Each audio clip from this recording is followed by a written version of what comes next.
So recently, I had a conversation with some of the team members at Nutrisense to understand what it means exactly using a blood glucose monitor.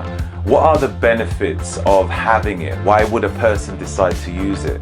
So any kind of frequently asked questions which I get on social media, I decided to present it forward to them so that they can give me some answers so that you guys can get a benefit from it.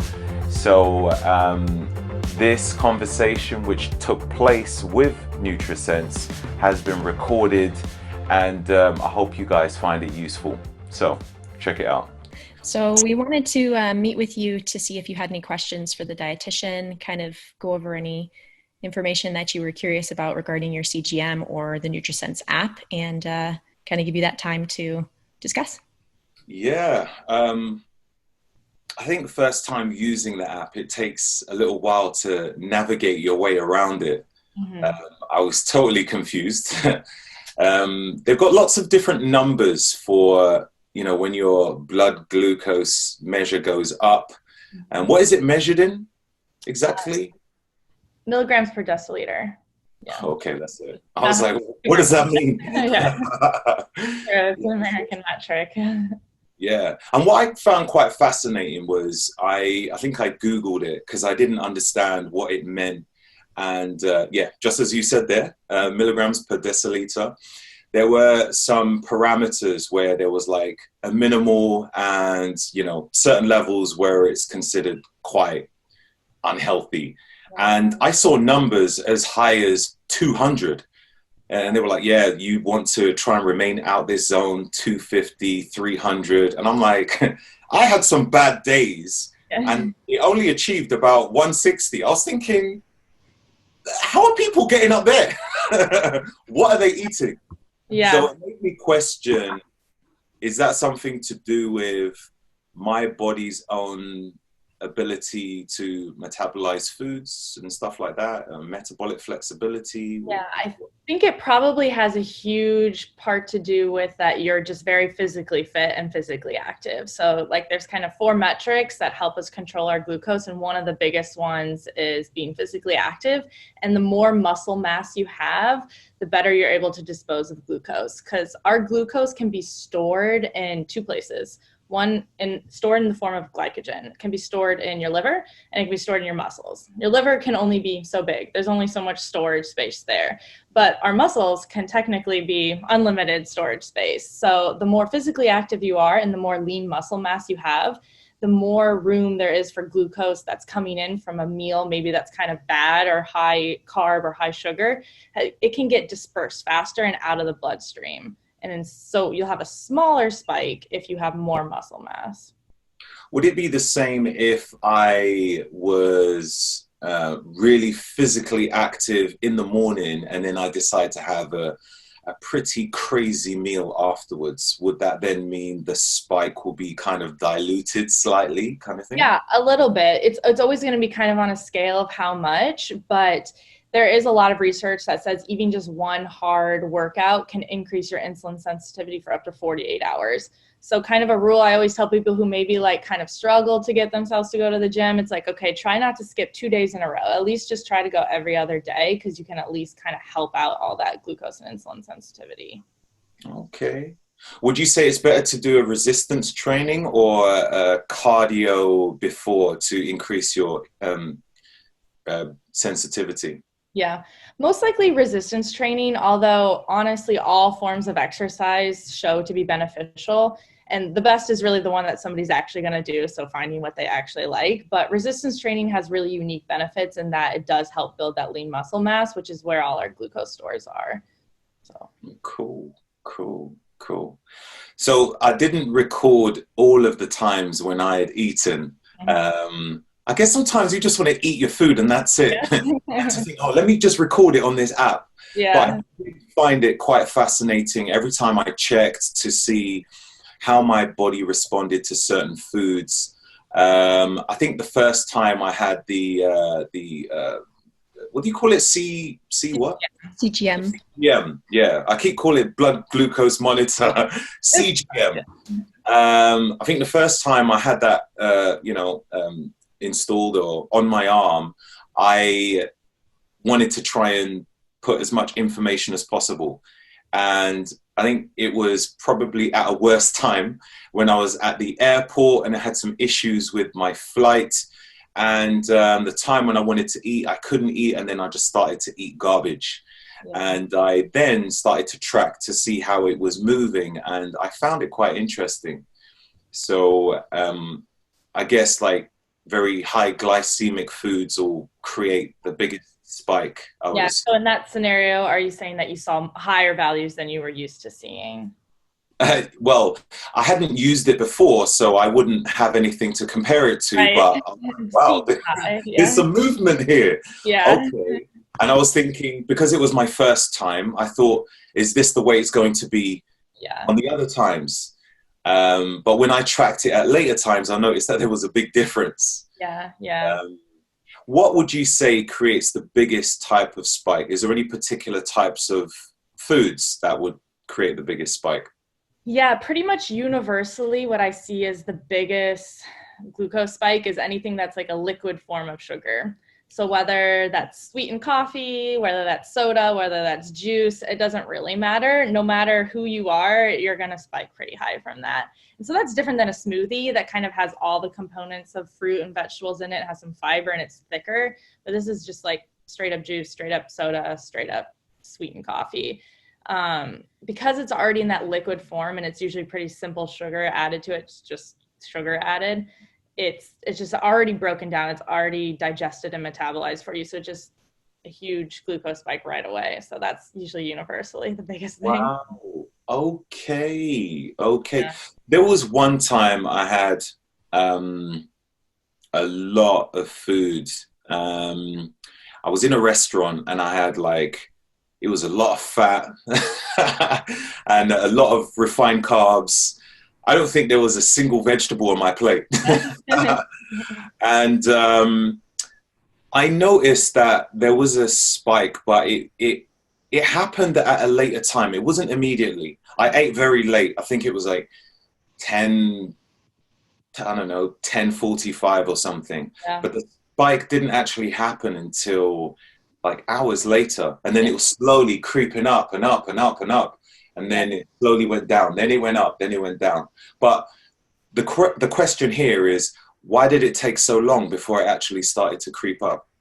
Yeah, that's a pretty typical response we see from restaurant foods that are really big portion sizes, or anything that's a large portion size in combination of starch and fat. So like deep fried food, like if you ate a whole pizza, if you ate like creamy, starchy pasta, we usually see that response because all of that fat with the starch slows down digestion. And so the glucose doesn't get released for hours. Your body is slowly digesting all that fat. And then the glucose is getting released in bouts for hours.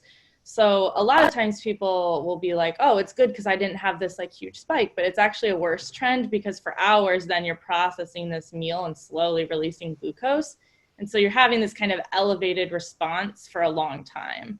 And it doesn't help that it was eaten late at night when our body doesn't metabolize food of any sort as well.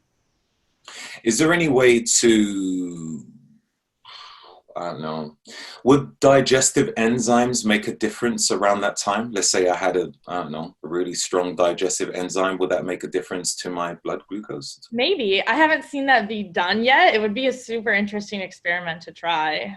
You never know. Well, I do have some now. I didn't have it then, but I do have some. So that would be something worth testing out then, I guess. Yeah, it would be interesting to see. One other thing I've noticed is one time I had a bit of a craving for some sweet stuff, but I didn't want to go for something bad, but I had quite a lot of fruit. I had some blueberries, some strawberries, maybe 1 or 2 apples and about 4 bananas. Yeah. And the next day I was like, oh man, I'm going to have to check, isn't it? So I scanned the monitor and I noticed that there was no spike. I then scanned it again. I was like, no, that must be wrong. But there was no spike. And I was like, wow, okay, I kind of cheat the system. That's the way I felt. No, that's awesome. What do you think? What happened there exactly? Yeah, I think that's a really good way to exemplify that not all carbs are equal.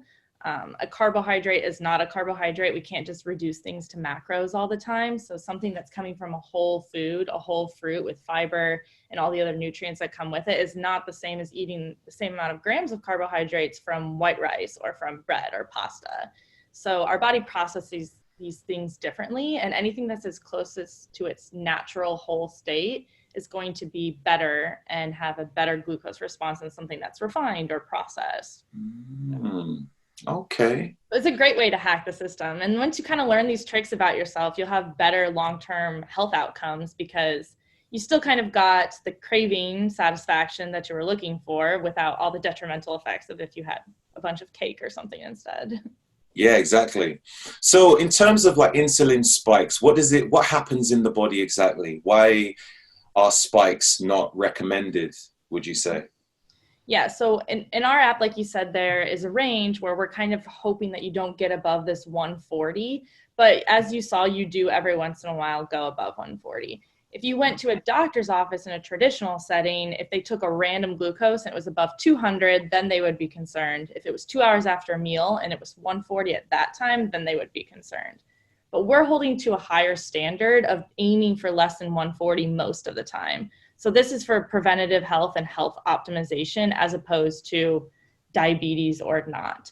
So there's evidence that shows if you're hitting above that number over and over, you're more likely to develop diabetes. And it's also creating microvascular damage. So our blood vessels where the glucose is does not like it when our glucose gets too high. So it creates some inflammation, it creates some free radicals. And so every once in a while, that's okay. But if we're seeing those patterns repeated over and over, then we're increasing our risk of chronic conditions of all sorts, diabetes included, but also, heart disease, hypertension, all of the kind of chronic conditions. Okay. All right. And what is the sort of number range, which is, is there a certain number where if you keep hitting that, then you could end up getting diabetes, or is it just any spike whatsoever? Yeah, the goal is to stay below that 140 mark as much as possible. But if, let's say, you hit it once a day, but you're not going much above it and you're coming back down to normal pretty fast, I'm not too concerned. If somebody's hitting 140 5 times a day, I'm pretty concerned. If somebody's hitting 200 once a day, I'm pretty concerned. So it's both the frequency and the magnitude that starts to get a little concerning. What about, what's your thoughts on sweeteners? Because I've heard that some sweeteners can spike insulin. Is that true? Is it not true? Yeah. There is a little bit of evidence that shows that it might still elicit an insulin response. So glucose is what you're measuring on the graph, and then insulin is the hormone that usually chases after glucose to bring it back down. And so there is some evidence that these artificial sweeteners do not increase your glucose, but then they still cause an insulin response because your body thinks it's something sweet is coming in. So it's getting ready to metabolize it. So there is some evidence there. What I always tell people with artificial sweeteners is we know if you really eat a lot of sugar already, we 100% know without any doubt that real sugar eaten in large quantities is bad for you. We're not totally sure about some of the artificial sweeteners. So some of the natural forms like stevia are probably a little safer than something like aspartame. But, the evidence has shown that they're proven to be safe. But again, there's no long-term studies. So it's kind of like, it's up to you, but we know real sugar is bad. So it's kind of a trade-off. If you're craving something sweet every once in a while, maybe doing stevia or an artificial sweetener every once in a while is probably not a big deal. If it's something where it's like 5 servings a day and it's more of a habit, then it starts to become probably more of a issue. Right. Where would honey fit in that category? Obviously it's natural, but it's sweet. It's sweet. Yeah. It's like sugar. Yeah, it's going to spike your blood sugar just like any other sweetener. And so it does have a little bit more beneficial properties than just like table sugar because it has some, if it's natural, like local honey. The store-bought honey is, you're probably not any better than doing table sugar, but the natural local has some antioxidants, has some pollen, so it has a little bit more benefit, but it's still going to spike your blood sugar. It's still sugar at the end of the day. Right. Is there more chance of it going up and straight back down with honey? I mean, I have it every once in a while. I don't go crazy on it or anything. Right. Yeah, you're going to probably see a spike because it is just a really simple form of sugar, basically. But what about other type of sweeteners which are not artificial? You got erythritol and xylitol as well. What's your thoughts on that? Does that also create a spike? Those are called sugar alcohols, and so they're natural and they're not artificial, but our body doesn't digest them properly, so that's why we don't get any calories from them, or very little calories, because our body's basically not digesting it. So for some people who have sensitive GI tract, they have a lot of issues with sugar alcohols because they're not digesting it. It can cause bloating and gas and pain. And so for those people, I would of course say, don't do that. But if it doesn't really bother you, I think it's the same as stevia, where it's okay every once in a while. But any of those products that are not necessarily natural, because we're not really supposed to digest them, I wouldn't say it's like an everyday habit kind of thing. It's something you probably want to do. If you're having sweets every once in a while and you tolerate it fine, then that's fine. It's not a big deal. But okay, cool. What would be a generalized good practice to help you to have a bit more metabolic flexibility? Is there anything else besides physical training that would help? I don't know. Yeah. That you can.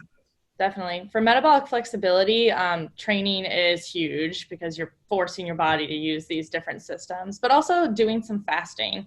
So even just daily intermittent fasting, kind of shortening that window of which you're eating can help your body force to use its other reserves, so break down its glycogen or use fat for energy. Doing some extended fast every once in a while also can kind of kickstart that. And then just carbohydrate timing. Sorry. When you said extended fast, like how long is an extended fast? Yeah, it ranges, and there's not really, the research doesn't really say this is the best way to do it, but you start to get unique benefits from extended fast at about the 3-day mark. So it'd be somewhere from 3 to 7 days. Yes. Oh, really? It's real fasting. Yeah. That's the real fasting. That's yeah. the real stuff. Yeah.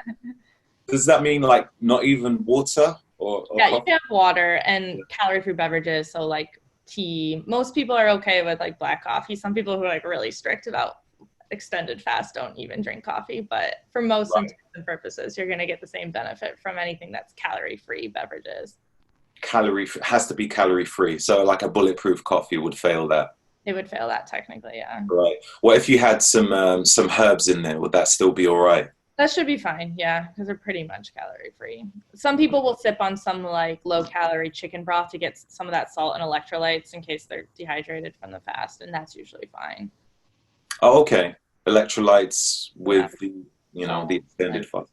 Okay, so there's extended fast, resistance training, and intermittent fast, and you was going to name some others. Yeah, carbohydrate timing can be helpful. So timing your bigger carbohydrate meals for when you can tolerate them better, like after a big workout or earlier in the day. And so, if we're eating those carbohydrates later at night and we're not tolerating them as well, that can create some metabolic inflexibility because we're giving our body fuel that it's not really wanting to process that well. Those are the big ones for metabolic flexibility. Would extra sleep do, or I don't know, sleep timing or anything like that? Would that have any help? It definitely impacts your glucose levels. So our body basically perceives lack of sleep or poor sleep, so quality and quantity, as a stressor. So it's the same response as if we're under a lot of mental stress or chronic stress, and that our hormones get kind of dysregulated. So cortisol starts to shoot up. And then when cortisol is up, we're making more glucose because our body thinks, oh, we're in like this fight or flight mode and I need energy. So we're making glucose. So fasting glucose tends to rise when we're stressed, whether from sleep or a fight we're having with someone or a work event. So stress and sleep can really impact our glucose a lot. I've been told that eating around a time when you're stressed can also affect your blood glucose or something like that. It doesn't digest very well. Definitely. Yeah. A pattern I see often is people at lunchtime, they'll have a pretty healthy meal, but they're eating at their desk while they're reading emails and they're kind of stressed mode. And they'll have a huge glucose spike. And then they'll eat that same exact meal at a different time of day when they're at home with their family relaxing and there's no spike. And it's part of that cortisol release. So if we're in this like stressed mode, our body's not thinking about processing food, it's thinking about handling the stress. And so it's kind of this mismatch. So it's definitely important to think about mindful eating and being present when you're eating and just taking 5 minutes to just relax and enjoy your food. And that actually makes a big difference. What about drinking water when you eat? Does that help at all, or is it not as good? Yeah, I mean, it probably helps a little just for general hydration, but it won't make a huge difference in either direction from what I've seen. Okay. I think that's as much as I need to know, really. Yeah. You are now an expert in glucose. Yeah, exactly. Yeah, hopefully this will be very informative for other people. Yeah. Should they decide to use one of these CGMs as well. Because, at least, those preventative measures is very important in order for long-term health benefits. Yeah, if you're doing something every day that you don't know is bad, like eating at your desk stressed or eating late at night, and then you do that for 15 years, that same pattern, that can really have some serious effects, but you don't really know that it's bad. So this is helping to kind of identify what you should and shouldn't be doing for the long term. Yeah. And also eating close to bed as well, I would assume. Would that even matter what time of day that is? Because I think it's mentioned you should give it at least 3 hours or something, maybe 4, I don't know. Yeah. But does that matter? Let's say, for instance, you sleep during the day. Would that window still be the same, about 3 hours? Obviously, if we're looking at, circadian clock and all that sort of thing. Yeah, if you sleep during the day every day, like you're just role reverse all the time, then your body's probably pretty used to having that opposite circadian rhythm. And so it'd be the similar rule of 3 hours before your normal bedtime, whenever that is. But if you're kind of doing night shifts, day shifts, switching around, then your body is used to metabolizing during the day, even if sometimes you're sleeping during that time. So for shift workers, a lot of, like nurses, doctors, that can be really tough because they can see kind of tough effects when they're working those night shifts. Kind of hard on the body. Right. Very good. Well, Roger, it's been awesome having you and getting your feedback on CGM. If people would like to experiment on their own, they're welcome to join us at Nutrisense. I think you have a code within your bio. Is it within your links? Yeah, I'm not too sure what it is. Maybe Snipes 15 or something like that. Check the link tree, I guess. Yeah. Yes. But yeah, this has proven to be very interesting for me. And, having one of those, it's almost like it gives you an accountability as well. Definitely. You don't want it to spike. You might look at the food and think, do I really want that? Yeah. I will fail if I do. And it's like, it goes against you. It's been very useful, and thank you guys for helping me out there. Super glad that you're finding it useful, and looking forward to hearing more of your experiments as you play around with it. So yes. So that one had expired, but I do have another one right here, which I'll be putting on again very soon. And no doubt you guys will get some updates on some crazy food that I'll be eating. Looking forward to it. Great. Yeah. Thanks again. All right. Well, thank you.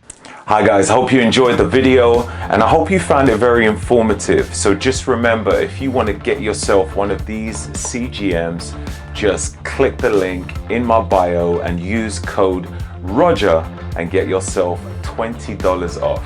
All right? Peace.